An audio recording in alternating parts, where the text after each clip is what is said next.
Gracias a Dios. Entonces, bueno, hermanos, en lo que estábamos. Esta mañana queremos compartir la parte 2 sobre el tema, el avivamiento, y decíamos que Dios está por traer un avivamiento o un despertar espiritual a la iglesia en estos días, y debemos estar atentos, debemos anhelar ese avivamiento. Y por esa razón estamos orando como iglesias todos los días a las 9 de la noche, aunque sea un minuto, Señor, aviva tu obra en medio de los tiempos, como lo decía Habacuc en su libro. Ahora, el profeta Habacuc lo escribió. Ahora, decíamos, ¿qué es avivamiento? Bueno, la palabra avivamiento es una palabra que no aparece en la Biblia, pero sí el concepto. Y la idea es avivar, es recibir vida. Y Cristo, cuando vino por primera vez a la tierra, Él dijo, yo he venido para que tengan vida y vida en abundancia. Entonces, cuando venimos al Señor Jesús, Él nos da su vida. Su vida viene a morar a nuestros corazones, como el apóstol Pablo lo escribe en el libro de Romanos. El que no tiene el Espíritu de Cristo no es de Él. Entonces, lo primero que Él hace es impartirnos vida espiritual. Pero luego Él quiere que recibamos vida y vida en abundancia. Y ese es nuestro anhelo, recibir esa vida en abundancia que hay en Cristo Jesús. Pero decíamos también que una de las cosas que en lo personal me ha llamado la atención es que a través de estos 2000 años han habido varios avivamientos, pero han sido avivamientos temporales. Ninguno ha sido un avivamiento permanente, aunque la verdad principal que trajo el avivamiento sí ha permanecido. Por ejemplo, hubo el avivamiento para el tiempo de Martín Lutero, cuando la verdad fue que éramos salvos por gracia, sino por obras. Ese avivamiento tuvo un despertar en el pueblo de Dios, pero con el tiempo se diluyó, pero la verdad prosigue. Entonces, debemos suplicarle al Señor que Él traiga su avivamiento, ese despertar espiritual a nuestras vidas. Pero como leíamos el domingo anterior en Apocalipsis capítulo 4, verso 11, en el griego dice, Señor, digno eres de recibir la gloria y la honra y el poder, porque tú creaste todas las cosas, y luego dice en algunas versiones, y por tu voluntad existen y fueron creadas. Aunque en el griego dice, aunque para tu placer existen y fueron creados. Nosotros existimos, hemos sido creados por Dios para complacer al Señor y no al revés. Dios no existe Dios no existe para complacernos. No. Somos nosotros quienes hemos sido criados por Él y hemos nacido de nuevo como hijos para poderle darle placer a nuestro Padre Celestial.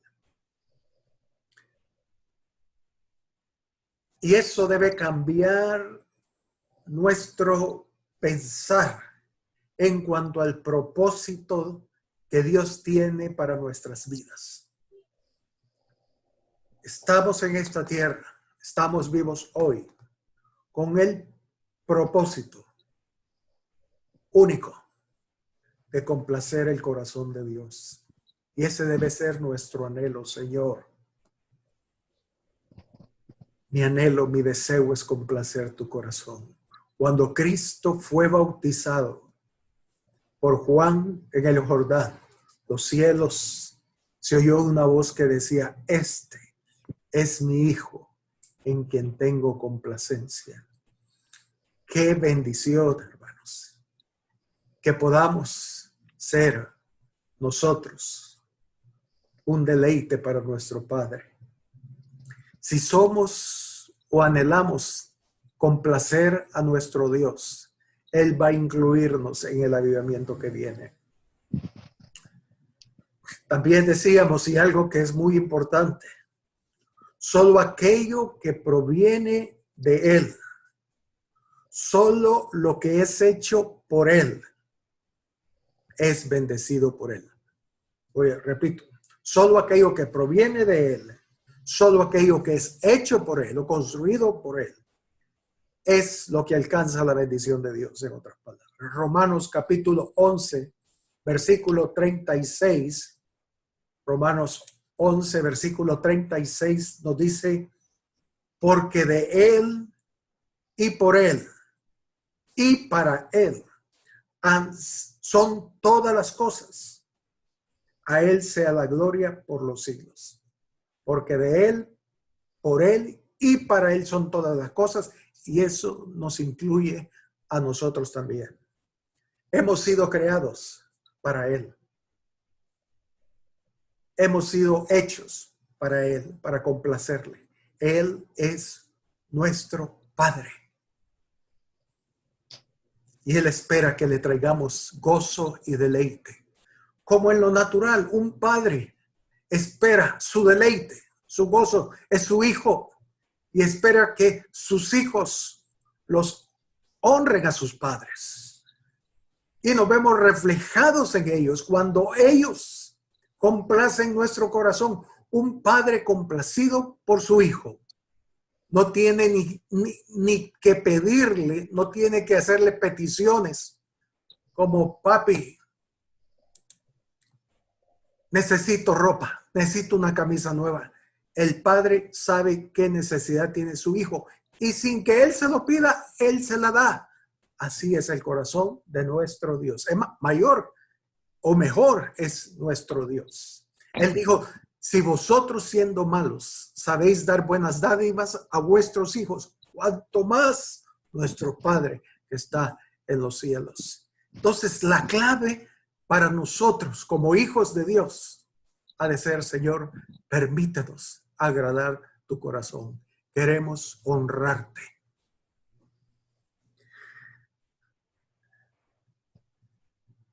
Entonces, eso significa que los que participarán en el avivamiento que está a las puertas serán aquellos que en su corazón anhelan complacer a Dios. Vimos también, hermanos, cómo Dios, cuando sacó al pueblo de Israel de Egipto, el Señor los visitó, les trajo un despertar espiritual. Y para eso, Él le dijo a Moisés que construyera un tabernáculo, un santuario.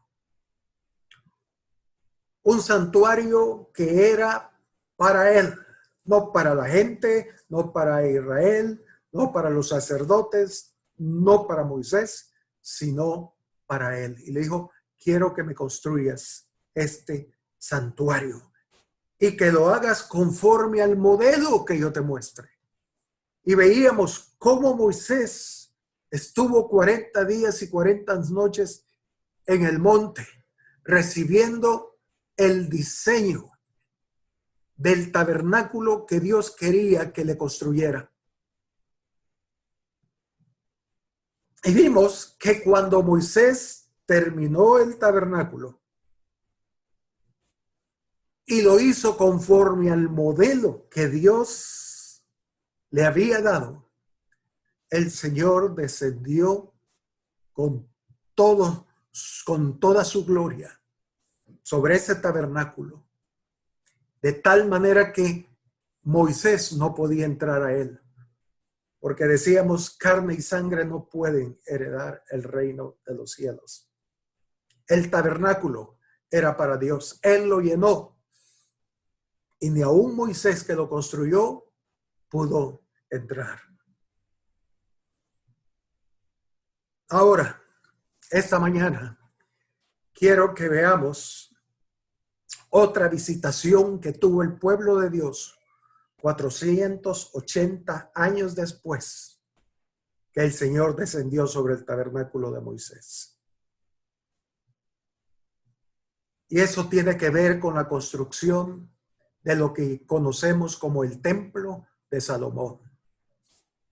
El templo de Salomón manifiesta o nos muestra el próximo avivamiento que el pueblo de Israel tuvo.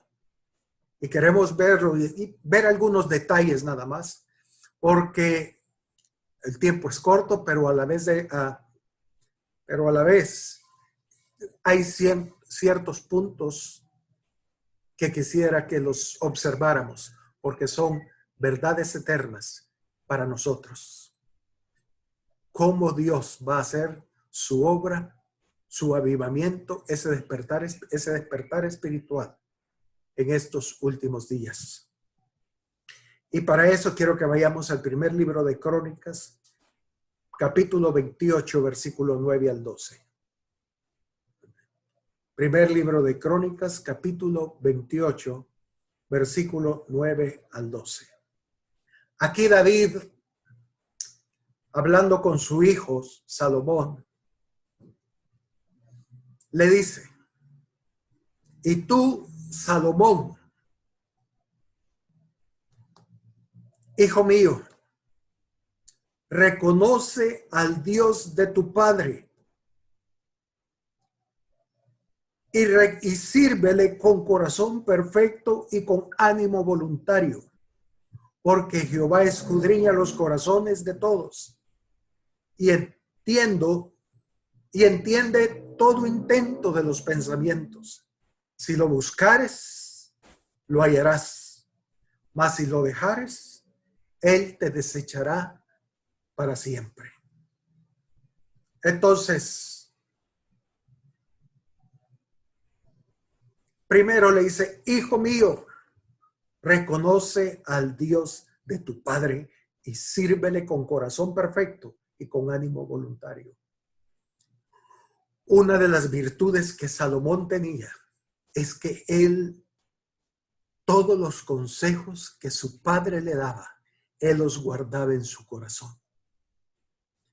Era un hombre que tenía oídos para oír a su papá, porque él sabía que su padre era un hombre que su anhelo era agradar a Dios. Era un hombre con un corazón conforme al corazón de Dios. Y años más tarde, después que David le dio ese consejo, Salomón escribió en uno de sus libros, en el libro de Eclesiastés, capítulo 11, versículo 9. Salomón escribió: alégrate, joven, porque cuando David le dio ese consejo a Salomón, Salomón era un jovencito de 18 a 20 años. Y entonces, años más tarde, cuando escribió este libro, él da este consejo: alégrate, joven, en tu juventud, y toma placer tu corazón en los días de tu adolescencia, y ande en los caminos de tu corazón y en la vista de tus ojos. Otras palabras, joven, haz lo que quieras. Si tú lo que quieres hacer, esto sea bueno o malo, hazlo. Pero dice, pero sabe, y eso subrayalo, pero sabe que sobre todas estas cosas te juzgará Dios. Pero sabe que sobre todas estas cosas te juzgará Dios. Hermanos, como dijo el apóstol, Dios no puede ser engañado. Luego en el capítulo 12, en el versículo 1, él termina diciendo: acuérdate de tu Creador en los días de tu juventud. Acuérdate.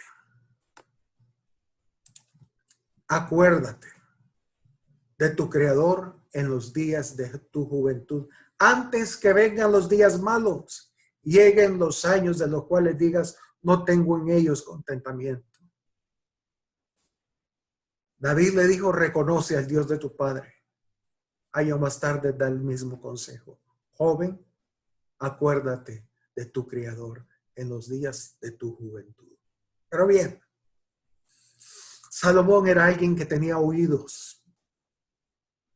Oído para oír a su padre. Pero si volvemos al primer libro de Crónicas, capítulo 28, en el versículo 10, seguimos leyendo. David le dice algo más a Salomón. Le dice, mira, Salomón, mira pues ahora que Jehová te ha elegido para que edifiques casa para el santuario. Esfuérzate y hazla. Esfuérzate y hazla. Dios te escogió para que puedas edificarle una casa a Dios. Versículo 11. Y David dio a Salomón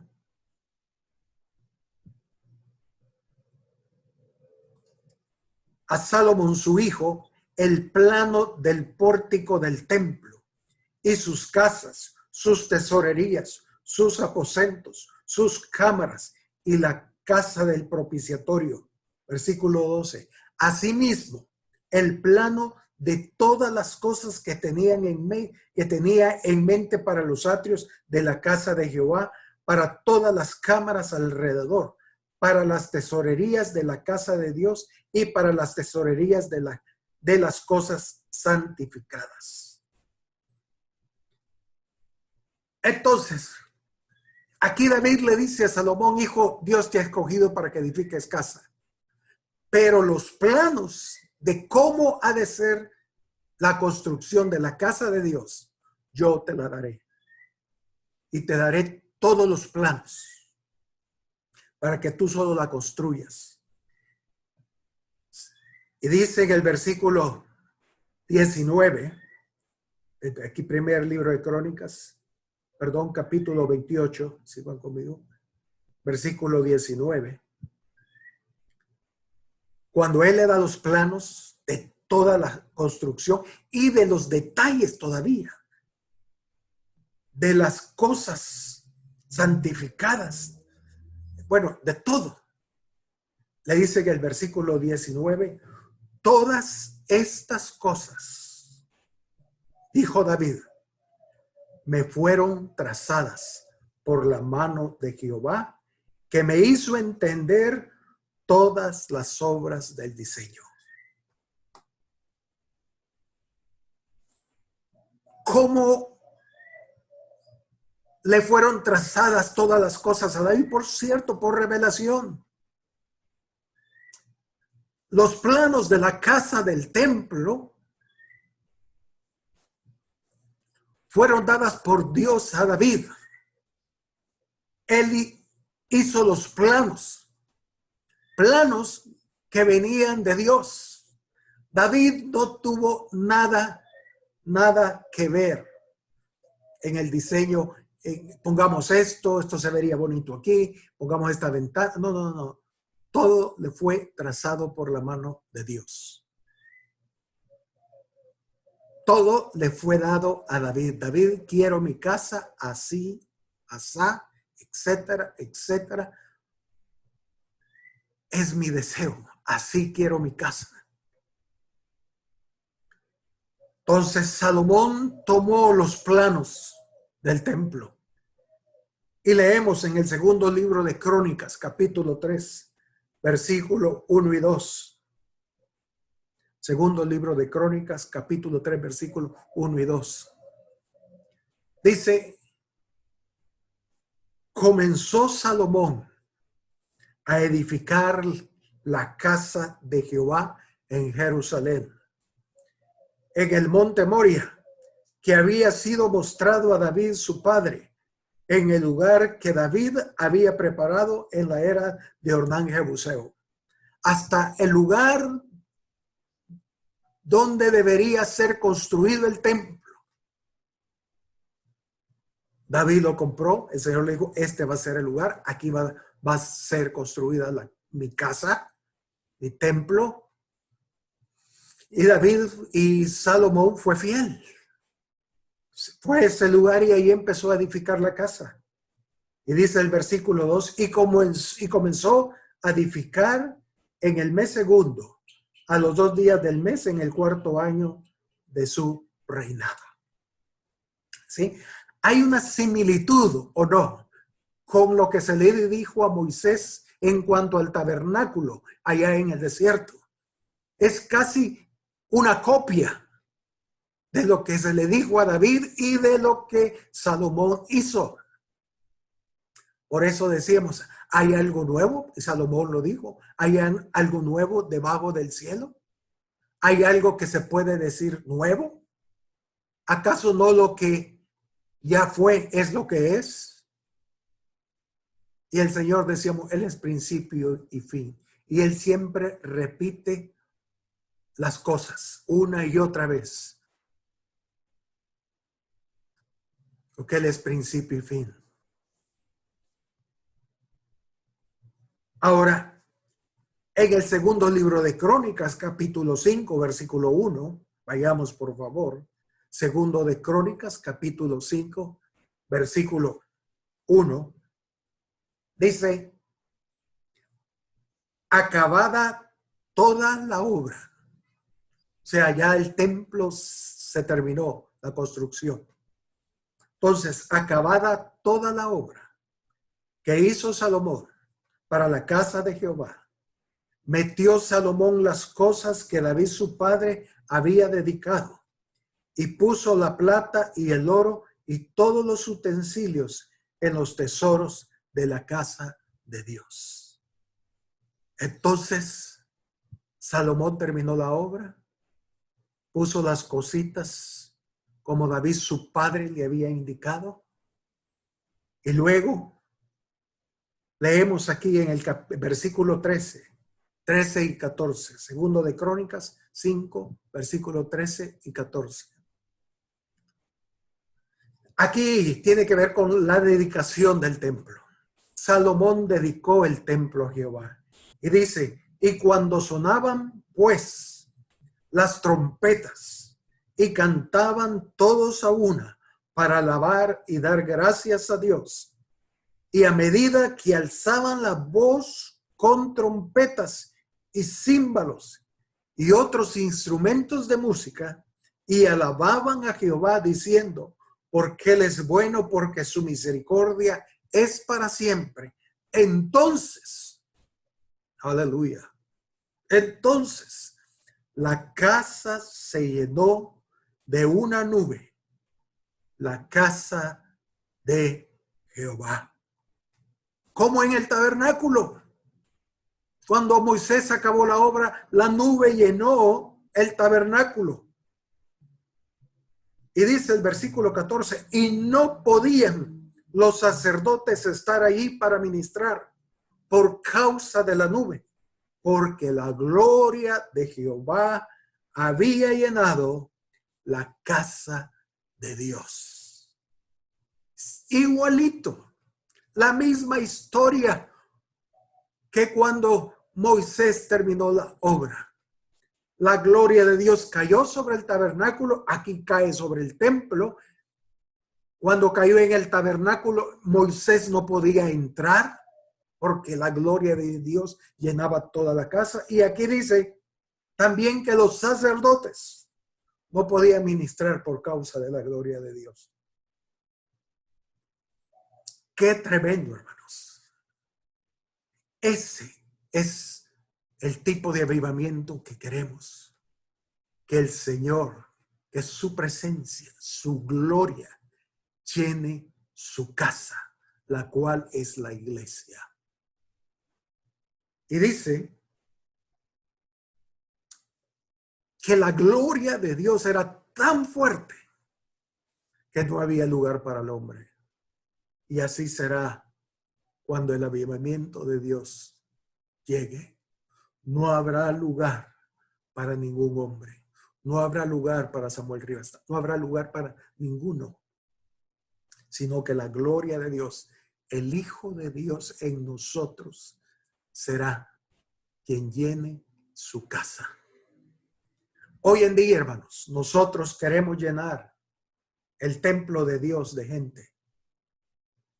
El Señor nunca ha sido su deseo. Él quiere llenar su casa de su presencia, de su gloria. Nosotros nos esforzamos para que la gente, entre más gente hay, mejor. Hermanos, cuando el Señor visite su iglesia, no va a haber lugar para la gente. No va a haber lugar porque su gloria llenará toda la casa. Aleluya. Qué bendición. Ahora, hermanos, debemos saber que la iglesia, como lo fueron el templo y el tabernáculo, no han sido hechos para el hombre. Tanto el tabernáculo como el templo de Salomón y la iglesia hoy en día han sido hechos para el Señor. La iglesia está siendo edificada para el Señor. Algunos hermanos comentaristas, y yo estoy de acuerdo con ellos, dicen que el tabernáculo de Moisés tiene que ver con la iglesia del libro de los Hechos, la iglesia del primer siglo. La gloria que cayó en el libro de los Hechos tiene que ver con la gloria que cayó en el tabernáculo de Moisés.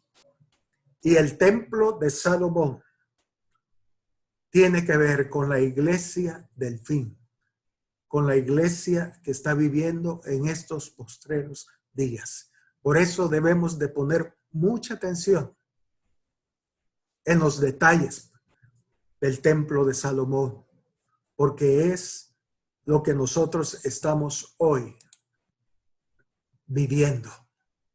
Y es la gloria que nos espera en estos días. Por ejemplo, una de las cosas preciosas es que vemos que en el libro de Deuteronomio, el Señor estableció 7 fiestas que deberían celebrar todos los israelitas dentro del año. Y las fiestas son los días feriados ordenados por Dios, que conmemoraban eventos históricos, como nosotros hoy en día el Día de la Independencia. Lo celebramos porque celebramos un día histórico. Así, las 7 fiestas del pueblo judío eran 7 días feriados que tenían que ver con eventos pasados, pero también anunciaban eventos futuros. Por ejemplo, así, y no voy a entrar ni voy a profundizar, sino más bien ciertas cosas para no perdernos, pero la primera fiesta que el pueblo judío celebraba era la Pascua. Fue establecida cuando salieron ellos de Egipto, pero en lo espiritual tiene que ver con el sacrificio de Cristo, el nuevo nacimiento del creyente. Cuando Cristo murió en la cruz, Él era el Cordero Pascual. La iglesia celebró la fiesta de la Pascua ese día. Y nosotros celebramos la fiesta pascual cuando recibimos al Señor Jesús en nuestro corazón. Amén. Ahora bien, esta fiesta pascual se celebraba al principio del año. El Señor se lo dijo a Moisés, este será el principio de los meses del año. Pero la 7ª fiesta, que es la fiesta de los tabernáculos, esa se celebraba al final del año. Y esta fiesta aún no se ha cumplido en la iglesia. Estamos esperando el cumplimiento de la fiesta de los tabernáculos. era llamada la fiesta de las fiestas, imagínense. Era la fiesta que celebraban con mayor gozo y alegría. Bueno, de hecho, era una fiesta de mucho gozo y de mucha alegría. Ahora, si vamos ¿por qué estoy diciendo esto de la fiesta? Por esta razón. Vayamos al primer libro de Reyes, capítulo 8, versículo 1 y 2. Primer libro de Reyes, capítulo 8, versículo 1 y 2.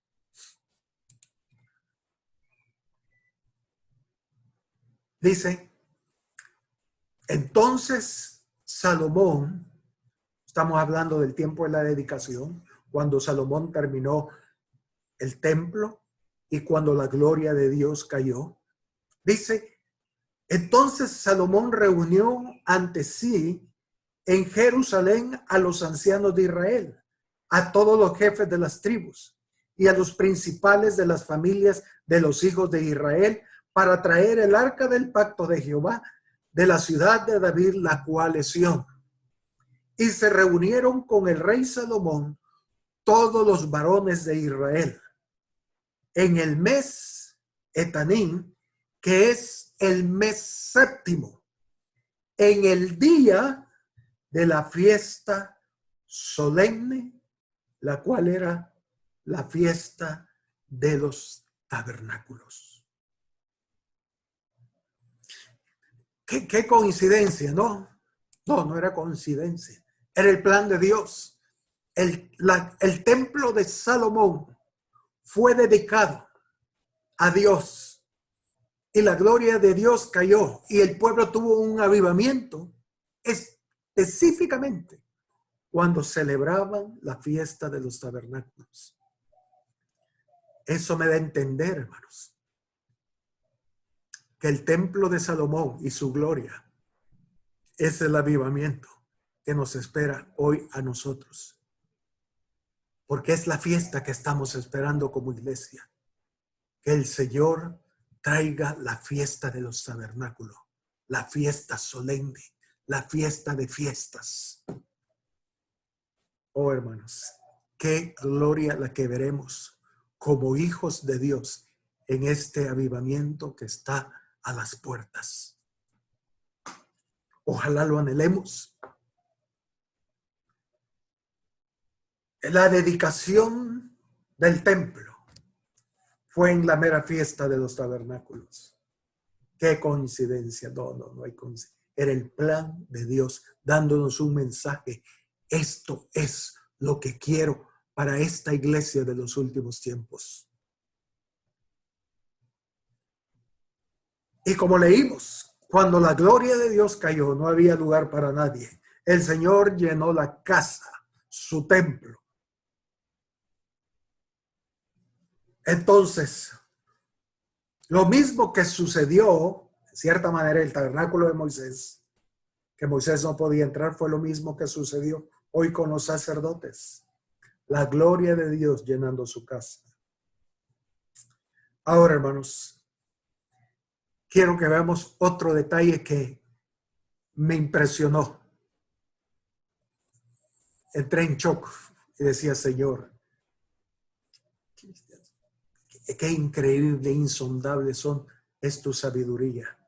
Vayamos por favor a Éxodo capítulo 25, versículo 13 al 16.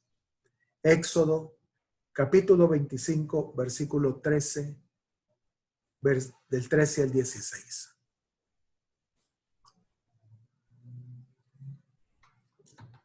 Dice así: harás unas varas de madera de acacia, las cuales cubrirás de oro, y meterás las varas por los anillos a los lados del arca, para llevar el arca con ellas. Fíjese bien, eran unas varas largas que se ponían a un costado del arca del pacto, para que cuando el tabernáculo de Moisés, hablando del tabernáculo de Moisés, tenía que moverse porque la nube se movía, entonces los sacerdotes entraban y agarraban las varas y se las ponían en el hombro, y de esa manera ellos trasladaban el arca del pacto hacia el siguiente lugar donde iba a reposar la nube. Pero dice en el versículo 15, fíjense, las varas esas quedarán en los anillos del arca, no se quitarán de ella. Y pondrás en el arca el testimonio que yo te daré.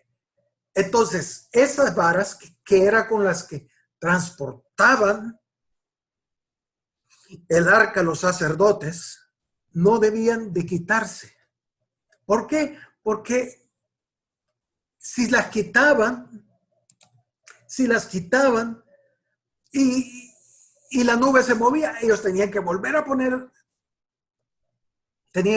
poner las varas y moverse. Además, ellos no podían tocar el arca. Si tocaban el arca, morían. Entonces, mejor las dejamos ahí, las varitas ahí quietecitas y no las movamos. Y era una orden que Dios les había dado. Por eso, cuando vemos algunas figuras, y quiero compartirles esta figura, aquí vemos que el arca está aquí en el lugar santísimo, y si ven, tiene las varas. Miren, aquí están las dos varas. Entonces, estas varas servían para mover el arca. Y esas varas el Señor le dijo, miren, no las quiten, porque más van a tardar en quitarlas que en volverlas a poner, en otras palabras, porque vamos a tener que movernos. Bueno, vayamos a primer libro de Reyes, capítulo 8, versículo 6. Primer libro de Reyes, capítulo 8, versículo 6. Del 6 al 8 vamos a leer. Del 6 al 8. Dice, y los sacerdotes metieron el arca del pacto de Jehová en su lugar, hablando del templo, de Salomón, perdón. Metieron el arca del pacto de Jehová en su lugar, o sea, cargado sobre las varas. O sea, ellos llevaban las varas ahí cargándolo sobre la vara, con las varas. Y dice, y los sacerdotes metieron el arca del pacto de Jehová en su lugar, en el santuario de la casa, en el lugar santísimo, debajo de las alas de los querubines, porque los querubines tenían extendidas las alas sobre el lugar del arca, y así cubrían los querubines el arca y sus varas por encima. Pero lean el versículo 8 y subrayele que no se le olvide nunca. Y sacaron las varas. Y sacaron las varas. De manera que sus extremos se dejaban ver desde el lugar santo, que está delante del lugar santísimo, pero no se dejaban ver desde más afuera, y así quedaron hasta hoy. ¿Por qué el Señor le dijo en el tabernáculo de Moisés que las varas las dejaran ahí quietas? Y en el templo le dijo que las sacaran. Muy sencillo, hermanos. El tabernáculo de Moisés era un lugar móvil de adoración, diseñado para el pueblo cuando viajaban hacia la tierra prometida, cuando ellos iban por el desierto. Pero el templo de Salomón era el lugar permanente de adoración a Dios. En otras palabras, el arca no se movería de ese lugar. ¡Qué tremendo! Eso, hermanos, me hace entender por qué hoy la iglesia en estos últimos 2000 años ha tenido avivamiento tras avivamiento en todos los años.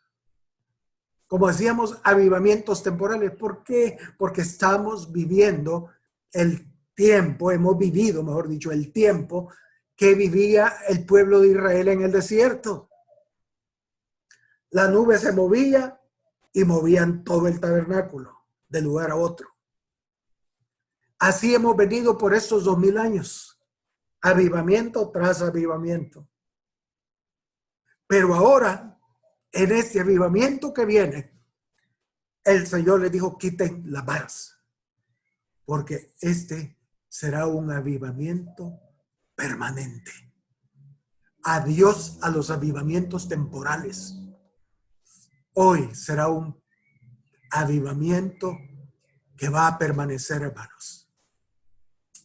Qué gloria la que viene a la iglesia en estos últimos años. Un despertar espiritual que no va a ser así, sino un despertar espiritual que va a ser permanente y hacia arriba, como el Señor dijo, de gloria en gloria y de poder en poder. Qué tremendo, hermano. Yo anhelo ese avivamiento. Oh, que el Señor nos permita ser parte de ese despertar espiritual que viene pronto a la iglesia. Pero hay otro punto también interesante, y esto concierne con nosotros. Este punto que, bueno, todo esto tiene que ver con nosotros, pero este punto tiene que ver también con nosotros. Veamos, vamos. Cuando Dios le pidió a Moisés hacer el tabernáculo en el desierto, Moisés recibió el diseño directamente de Dios cuando Moisés subió al monte 40 días y 40 noches. Lo hemos dicho, ¿no? El templo de Salomón, David como Moisés recibió el diseño de todos los detalles y de cómo debía ser construido el templo, directamente de la mano de Dios. Los dos, tanto Moisés como David, el templo que levantaron no fue idea de ellos, sino que ese diseño venía de parte de Dios. En ese diseño, como hemos dicho, no intervino el brazo de carne ni el gusto de cada uno de ellos, sino simplemente tenía que ver con complacer o con el gusto del Señor. Ahora, pensemos, y aquí el punto, pensemos por un momento, pero ¿qué de Salomón? ¿Qué de Salomón? Fíjense, Salomón recibió el diseño del templo para construirlo, no de Dios, sino de las manos de David, su padre. Salomón no tuvo una revelación de Dios. Salomón lo único que tuvo fue lo que su padre le dijo y le dio. Aquí está el diseño y constrúyelo conforme a esto. Entonces Salomón, hermanos, tuvo que confiar que su padre, o sea, David, no quitó ni añadió nada en el diseño que recibió. ¿Se acuerdan lo que veíamos el domingo anterior allá en Apocalipsis 22, 17 al 20? No lo busquen. Pero donde el Señor les decía, quien añada a este libro una cosita, las plagas van a caer sobre él. Y si a alguien se le ocurre quitar algo, su nombre será borrado del libro de la vida. Apocalipsis 22, 17 al 20. Qué tremendo, qué responsabilidad. No solo para Moisés, también para David. Ellos no podían ni añadir ni quitar nada, ni un pequeño detalle del diseño. Ahora Salomón tenía la responsabilidad de construir ese templo confiando totalmente, plenamente en que su padre había sido fiel y que no había ni añadido ni quitado nada. Para Salomón, hermanos, construir el templo era de vida o muerte. Más que Moisés y David. Porque Moisés y David vieron, o sea, tuvieron la revelación, ¿no? Salomón tuvo que depender de la confianza de su padre. Confiando en que su padre había sido fiel en todo el diseño. Salomón se jugaba la vida. Si él construía ese templo, añadiendo o quitándole. No de él, sino por su papá le hubiera quitado o añadido algo. Pero él confió en su papá. Él sabía que su padre era un hombre de Dios. Salomón fue un hombre fiel. Un hombre que se apegó fielmente a lo que su padre le enseñó.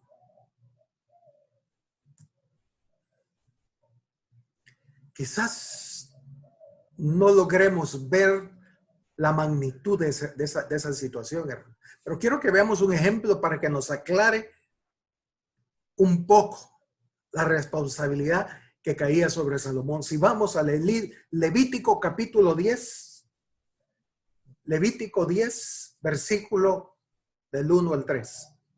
Levítico 10, versículo del 1 al 3.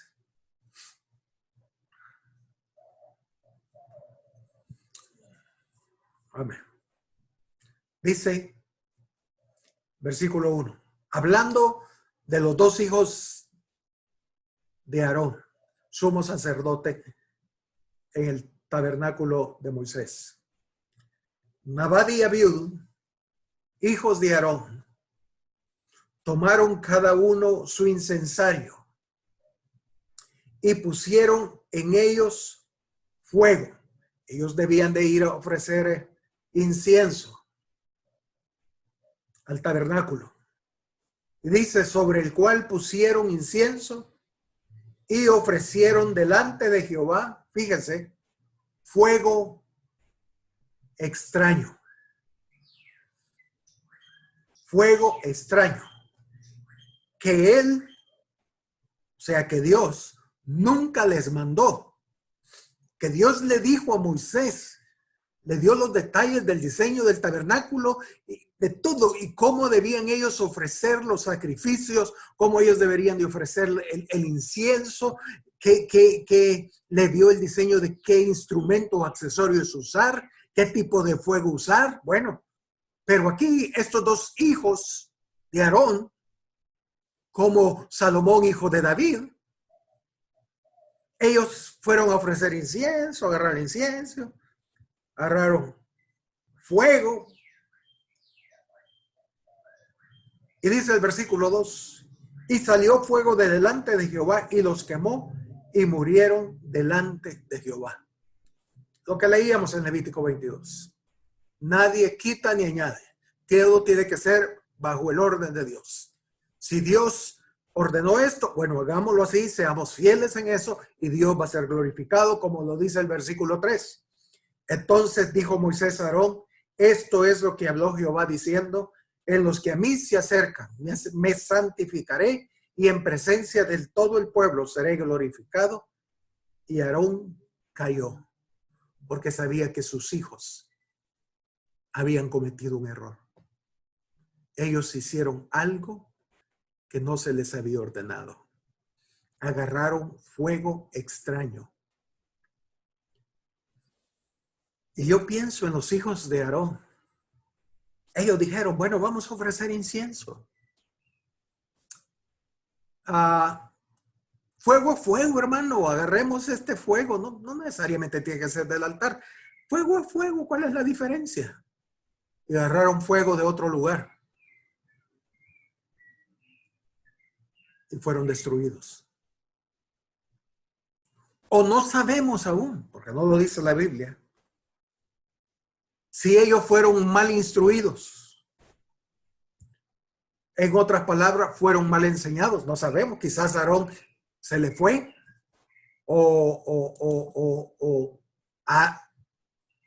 faltaron a esa clase. Pero puede ser se les haya ido esa instrucción, no lo sabemos. Y ellos hicieron lo que mejor pensaron. Dieron, no, bueno, aquí, pues no nos dijeron que fuego agarremos este. Y no agarraron el fuego del altar y fueron muertos.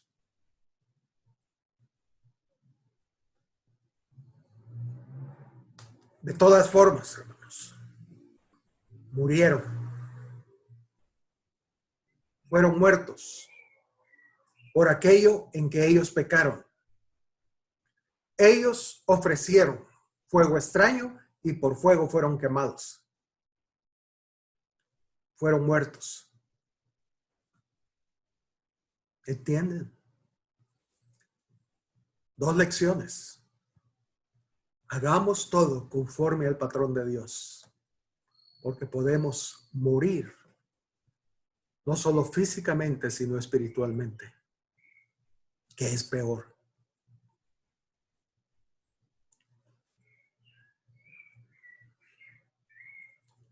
Hubo una historia. Cuando Israel iba a conquistar la tierra prometida, hubieron 2 tribus y media que no quisieron cruzar el Jordán, sino que le dijeron, no, miren, yo aquí, nos gusta esta tierra, queremos establecernos aquí.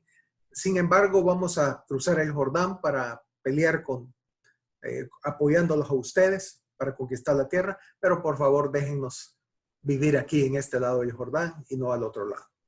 Entonces, ellos decidieron, está bien, que sí sea, pero leemos en números 32-23, números 32-23, que se les dijo esto. Si ellos no iban a pelear, sino que se quedaban ahí, él les dijo, mas si así no lo hacéis, como habéis dicho, he aquí habréis pecado ante Jehová y sabed que vuestro pecado os alcanzará. Que vuestro pecado os alcanzará. Como diciendo, una acción malvada se vuelve contra quien la llevó a cabo. Lo que sembramos, eso segaremos. Los 2 hijos de Aarón, Nadab y Abiud, ofrecieron fuego, pero fuego extraño, y murieron por fuego. ¿Entiendes? Tu pecado te alcanzará. No, si es un pecadito chiquito, sí. Ni cuenta se van a dar. Dios no puede ser burlado, hermanos. Dios no puede ser burlado. Y aquello que para ti era chiquito te va a matar. El Señor le dijo a Saúl, ve y destruye, mata a todos los amalecitas, a toditos. No dejes a nadie vivo, mujer, hombre, ancianos, niños, bestias, nada. Destrúyelos. Y Saúl no hizo caso, no obedeció y dejó vivos algunos amalecitas y al rey amalecita. Eso le costó el reino a Saúl, porque no hizo conforme a lo que Dios le ordenó. ¿Y saben qué pasó? Al final de la vida de Saúl, un amalecita lo mató. Tu pecado te alcanzará. Tu pecado te alcanzará. Por eso debemos ser fieles a Dios. Y eso era lo que se estaba jugando Salomón cuando construyó el templo, confiando en el diseño de su padre, que ahí estaba todo. Él se la estaba jugando. Qué tremendo, ¿no? Qué importante es eso, hermanos. ¡Wow! Qué hombre más fiel en ese, como Salomón.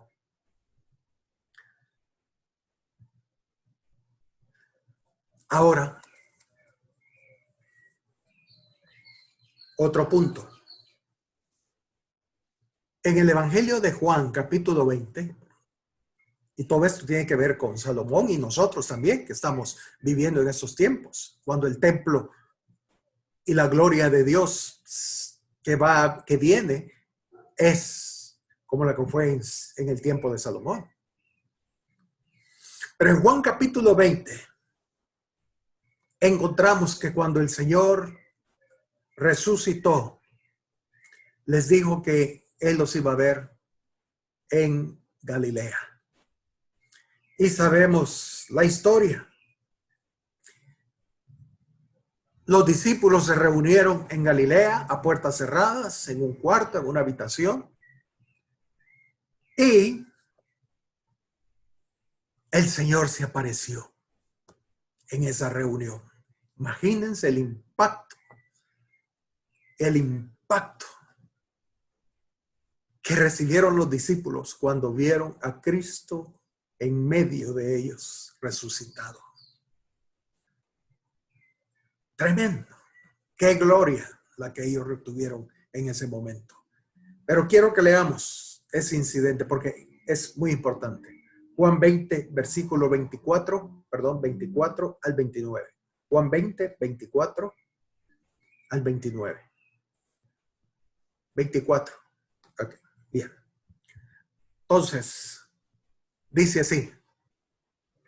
Pero Tomás, uno de los 12, llamado Dídimo, no estaba con ellos cuando Jesús vino. O sea que en la primera reunión de iglesia, Tomás no estaba. Por eso no debemos de dejar de congregarnos como algunos tienen por costumbre, dice el escritor de Hebreo, porque podemos perdernos una experiencia que puede cambiar nuestras vidas para toda la eternidad, como le pasó a Tomás. Entonces dice, él no estaba con ellos cuando Jesús vino, versículo 25, le dijeron pues los otros discípulos, al Señor hemos visto. Imagínense el gozo que había en estos discípulos. Y Tomás le dijo, si no viere en sus manos la señal de sus clavos, y metiere mi dedo en el lugar de los clavos, y metiere mi mano en su costado, no creeré. Tomás era de aquellos que le gustaba ese eslogan, o esa frase que dice, ver para creer. ¿Cuántos cristianos son igual que Tomás? Ver para creer. Yo no creo a menos que lo vea. Y dice el versículo 26. 8 días después, o sea, el próximo domingo, la próxima reunión, estaban otra vez sus discípulos dentro y con ellos Tomás. Ahora sí, ya llegó Tomasito.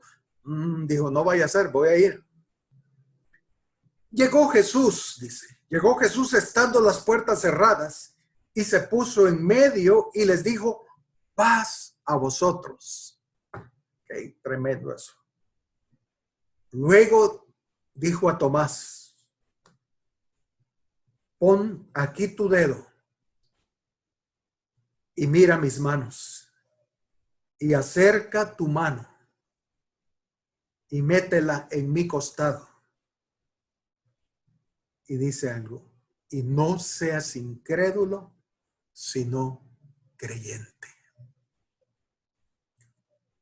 No seas incrédulo, fíjense hermanos, sino creyente.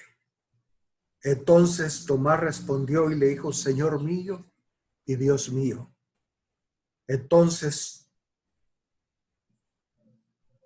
y Jesús le dijo, porque me has visto, Tomás, creíste. Bienaventurado. 3 veces feliz significa bienaventurado. Bienaventurado los que no vieron y creyeron. Aleluya. Bienaventurados los que no vieron y creyeron. ¿Sabe cómo se llama eso? Creyentes. El Señor le dijo, Tomás, no seas incrédulo, sino creyente. ¿Cuál es la característica del creyente? Que sin haber visto, creen. Esos son 3 veces feliz. Y Salomón fue uno de ellos. De esos hombres bienaventurados. Y nosotros como iglesia que vivimos en este tiempo, hermanos, tenemos la oportunidad también de ser bienaventurados si somos creyentes, si creemos sin haber visto, si buscamos al Señor y somos fieles en edificar nuestras vidas y la de la iglesia conforme al diseño de Dios, como lo hizo Salomón. Salomón lo hizo en lo físico, nosotros en lo espiritual.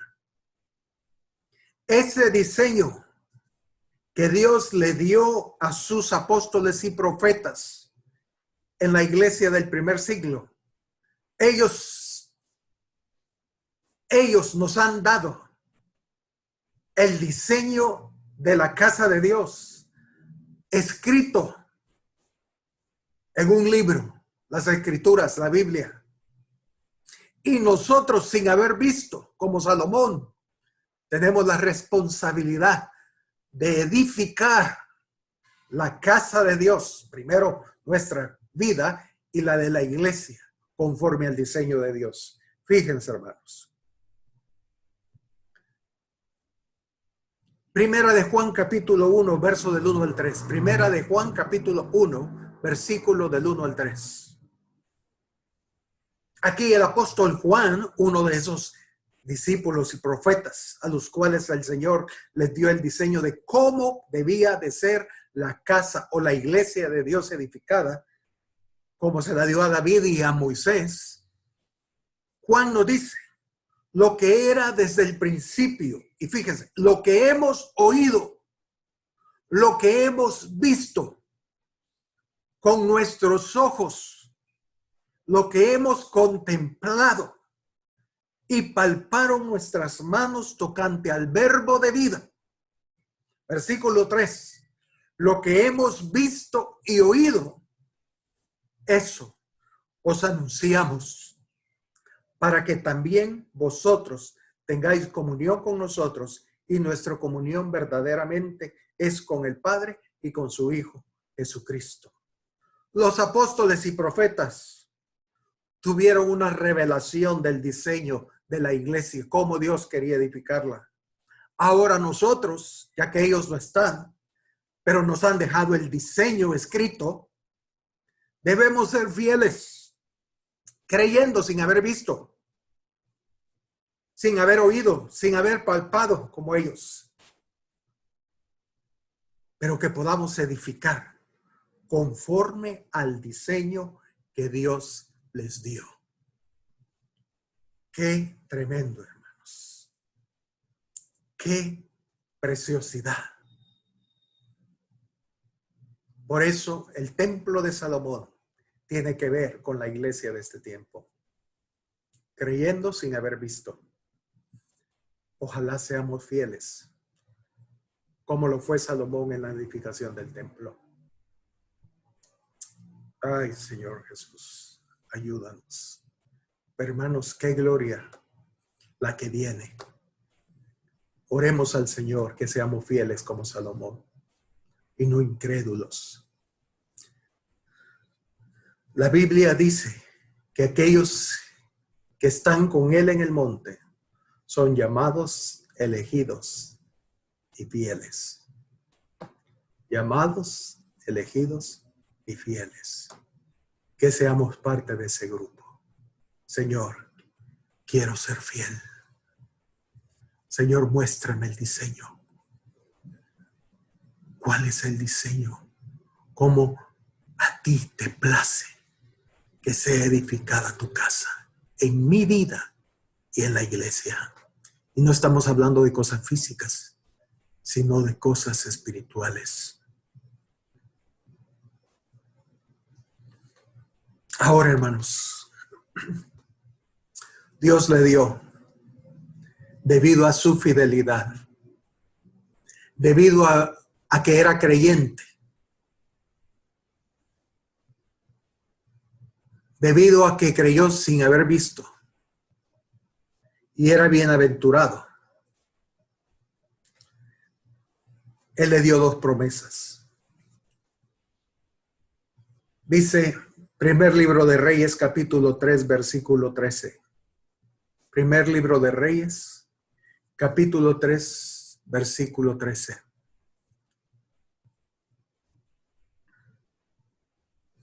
El Señor le dijo a Salomón, después que cuando edificó el templo, y aún también te he dado las cosas que no pediste. Te he dado riquezas y gloria, de tal manera que entre los reyes ninguno haya como tú en todos tus días. Salomón, el Señor le dio dos promesas. La primera le dijo que, como leíamos aquí, riquezas y gloria de tal manera que entre los reyes ninguno haya como tú en todos tus días. El Señor le dio una promesa incondicional, que él sería prosperado en todo su reino. Tendría riquezas como ningún otro reino en su tiempo. Todos sabemos, hablando de la belleza de ese templo y del reino, cómo sobreabundaba. Salomón fue prosperado. Pero luego, el versículo 14, él le dio una promesa más. Pero esta promesa era con condición. Con condición. Y le dijo, y si anduvieres en mis caminos, guardando mis estatutos y mis mandamientos, como anduvo David tu padre, yo alargaré tus días. ¿Qué? Dos promesas. Una incondicional y la otra con condición. La primera tenía que ver con ser prosperado. Era una promesa incondicional. Y la segunda con la condición que si él seguía a Dios como su papá, si él honraba a su padre, David, Dios le alargaría sus días. Ahora, para que entendamos un poco de esto, hermanos. Cuando Dios creó al hombre, lo creó para que fuera eterno. Cuando Dios creó a Adán y Eva y los puso en el huerto, ellos fueron hechos para ser eternos. Pero debido al pecado, el hombre tuvo que morir. Y la eternidad que Dios les había dado fue cortada. Y cuando ellos fueron echados del huerto del Edén, entonces el hombre tenía que morir. Y sus días, sus años de vida, en ese tiempo eran, un hombre vivía 400, 500, 700, 900 y pico de años. Esa era la vida del hombre cuando ellos salieron del huerto después de pecar. Fíjense. Morir a los 500 años, de 700 años. Matusalén vivió como 900 y pico de años, casi los 1000. Esa era la vida del hombre. Eso lo vemos en Génesis capítulo 5. Para aquellos que toman nota pueden leerlo, buscarlo después, Génesis capítulo 5. Pero luego, con los años, el hombre se pervirtió. El hombre se pervirtió de tal manera que el Señor se arrepintió, dice en su corazón, de haber hecho al hombre y mandó el diluvio. Y él dijo en su corazón con pesar de ver cómo el hombre se había prostituido. Él dijo, no, los días de los hombres serán cortados. Y los años de vida del hombre después del diluvio fueron 120 años. Génesis capítulo 6, versículo 3, para aquellos que quieren, están tomando nota. Génesis capítulo 6, versículo 3. Entonces, el Señor hizo al hombre para vivir eternamente. Luego, por el pecado, ellos los años de vida fueron cortados a 700, 800, 900 años. Pero luego, debido a la perversión del hombre, De una sola vez el Señor dijo, no, los años del hombre serán 120. Pero el hombre no aprendió la lección. Y Moisés nos dice que los años de vida promedio en el desierto eran 70 años y los más robustos 80. Salmo, eso lo pueden buscar en el Salmo 90. Y dice, y si alguien vivía más años, eran años de puros achaques, sufrimientos, dolencias, enfermedades, etcétera. Tanto que Salomón tuvo que decir, joven, acuérdate de tu creador antes que vengan los días malos. La vejez, donde todos los achaques se vienen. Pero imagínense cómo el Señor tuvo que ir cortando los años de vida del hombre. Pero, ay, me da nervios. Pero, hermanos, el Señor dice en el libro de Isaías, no lo busquen, capítulo 65, versículo 20. Isaías 65, 20, no lo busquen. No lo vamos a leer por cuestión de tiempo, pero el Señor da una promesa para aquellos que serán incluidos en el avivamiento postrero, en este avivamiento que viene. Y la promesa que el Señor le da es que si un hombre muere de 100 años, será como que muriera siendo un infante. En otras palabras, los años de vida del hombre serán restaurados a los años cuando el hombre salió del huerto y vivía 500, 600, 700 años. Eso lo trae el avivamiento que viene, hermanos. Si nosotros entramos a ese avivamiento, es entrar al reinado de Cristo por 1000 años sobre la tierra. Y la vida va a ser una vez más restaurada. Imagínense qué bendición, hermanos. Eso es lo que el Señor ha prometido. Él le prometió a Salomón eso. Pero primero le dijo, vas a ser rico. Y hermanos, créanme, en el reino milenial, cuando este avivamiento venga, el pueblo de Dios va a tener muchas riquezas.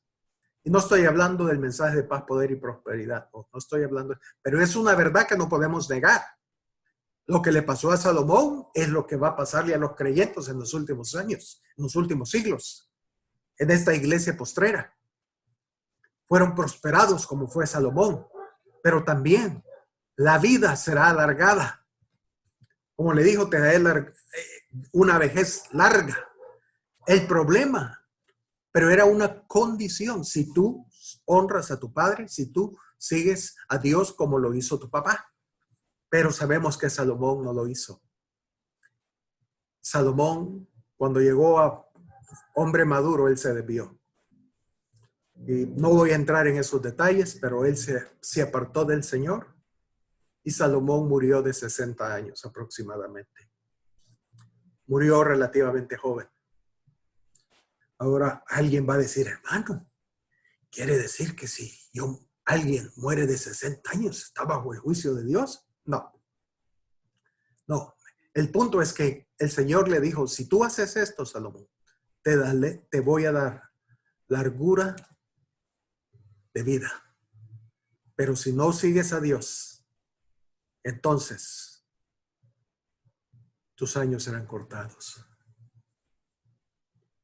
Cristo vivió 33 años y medio. No llegó ni a 60. El apóstol Pablo murió de 64 años aproximadamente, o sea, murió relativamente joven y no estaba bajo el juicio de Dios. El punto no es de cuántos años murió, el punto es que él no cumplió la promesa o no cumplió la condición para alcanzar la promesa. ¿Amén? En conclusión, para terminar, vayamos a Efesios capítulo 6, versículo 1 al 3. Efesios capítulo 6, versículo 1 al 3.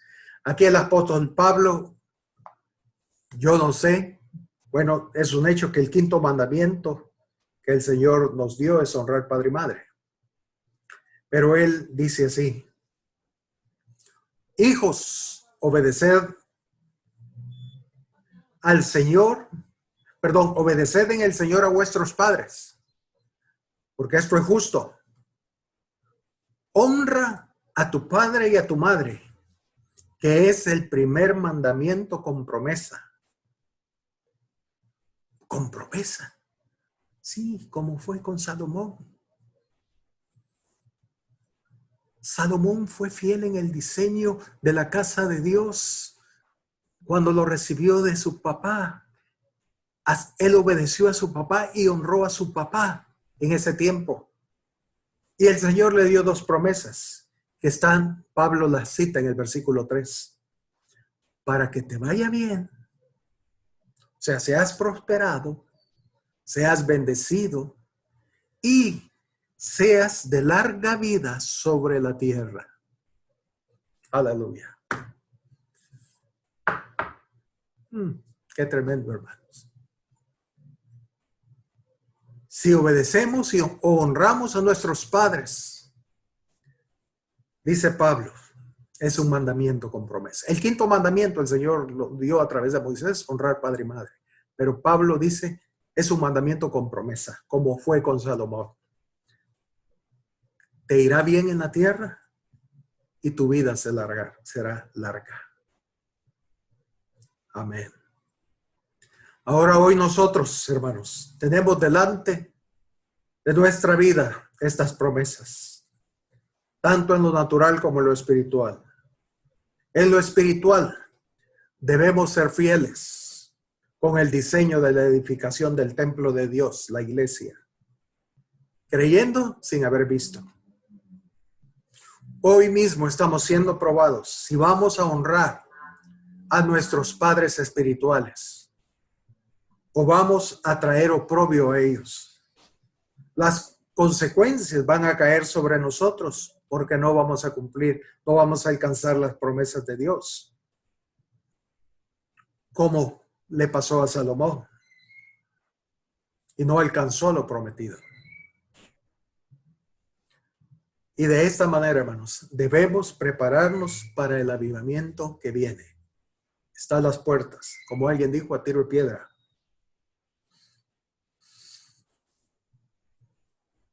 Y quiero terminar solo diciendo esto. El libro de Apocalipsis es la revelación de Jesucristo. Es la gloria de Dios, la sustancia de Dios, la manifestación de lo que es Dios, su presencia, su vida. Y el libro de Apocalipsis comienza, ¿cómo? Dándole un mensaje a cada iglesia local, a las 7 iglesias de Asia, diciéndole, yo conozco tus obras, pero tengo contra ti. El Señor, lo primero que va a hacer en este tiempo que viene, es Él va a alinear la iglesia para hacerla conforme a su diseño, conforme a su modelo. El Señor va a tener que alinearlas a todas las iglesias, ¿sí? Para que sean conformadas conforme al diseño. Y Él va a usar a hermanos, maestros, pastores, líderes, apóstoles, profetas, 5 ministerios para hacer eso. Va a alinearlas, todas las iglesias.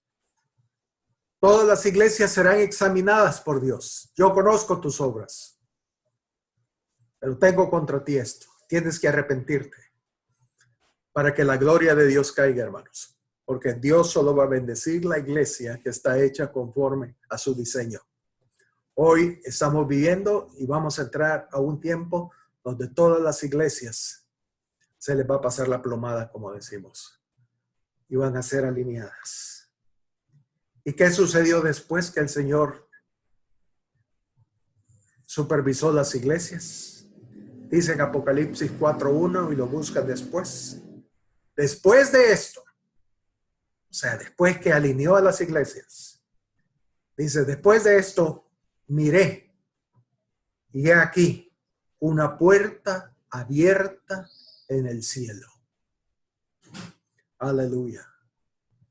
El cielo va a estar abierto, hermanos, cuando la iglesia esté en el orden de Dios y Cristo Jesús va a manifestarse en su pueblo como nunca antes en la historia del ser humano. Que el Señor nos ayude y nos bendiga y nos dé la gracia para proseguir. Amén. Para seguir adelante. Manténme fiel.